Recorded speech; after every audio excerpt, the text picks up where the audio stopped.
Most of the food we eat, like rice, bread, pasta, and potatoes, contains starch. Starch is considered a polymer because it consists of smaller sugar units or monosaccharides, specifically glucose. Glucose is used by our cells as a source of chemical energy. Breaking down starch into glucose molecules is an example of a chemical reaction. But most chemical reactions in cells do not happen fast enough on their own to support life. Why is this so?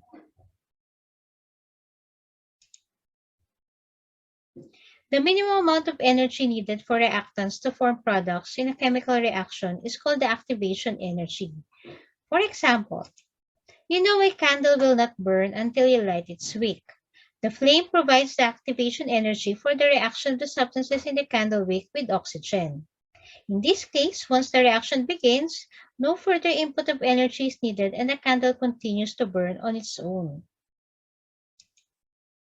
The graph shows that for reactants A and B to form product C, energy is required to start the reaction. The peak in the graph represents the amount of energy that must be added to the system to make the reaction go. Some reactions do not happen because they have a very high activation energy. To be useful to living organisms, additional substances must be present where the chemical reactions occur to reduce the activation energy and allow the reaction to proceed quickly. These substances are called catalysts. A catalyst is a substance that lowers the activation energy needed to start a chemical reaction. Scientists use many types of catalysts to make reactions go thousands of times faster than the reaction would be able to go without the catalyst.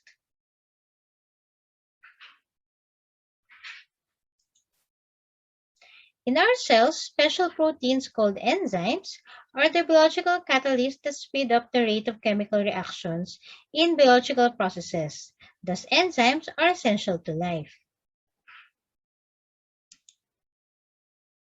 Now let us see what happens to the activation energy in the presence of enzymes. The red arrow represents the activation energy without the enzyme. Now look at the blue arrow. In the presence of the enzyme, the activation energy is reduced. Thus, enzymes facilitate or speed up chemical reactions by lowering the activation energy required for the reaction to occur.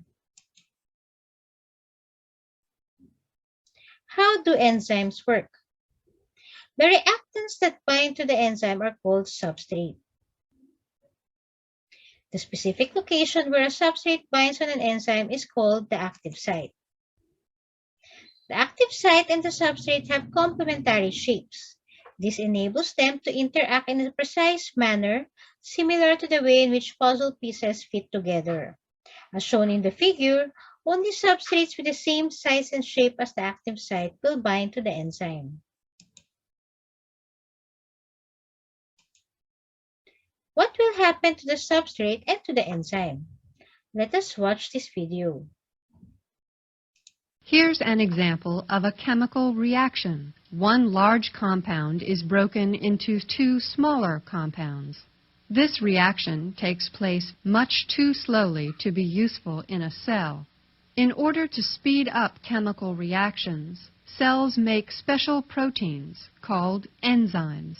An enzymatic reaction begins when a specific compound binds to an area on the enzyme called the active site.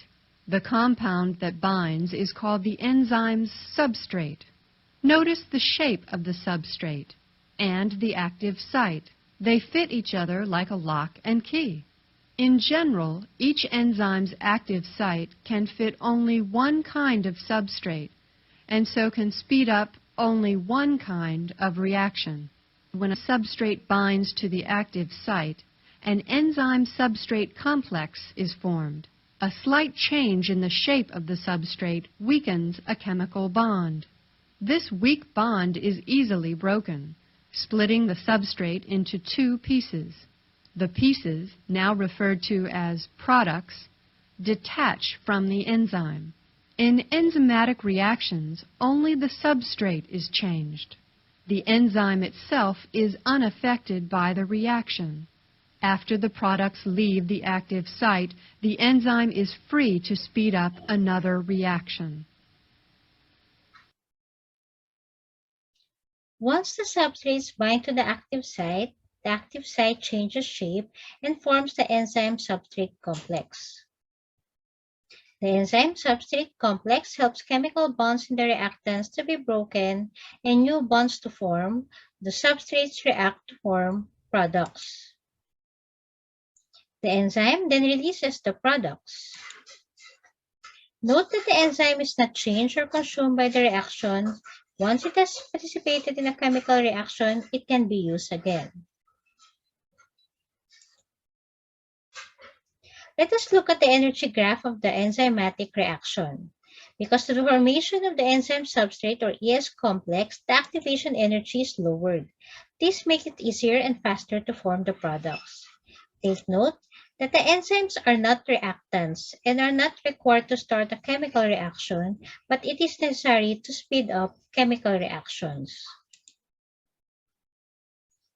The mechanism behind the binding of substrates to enzymes are described using models. Biologists used to think of enzymes as a static lock that fits the substrate key, or the lock and key model. That is, the shape of the active site is perfectly compatible with the shape of the substrate.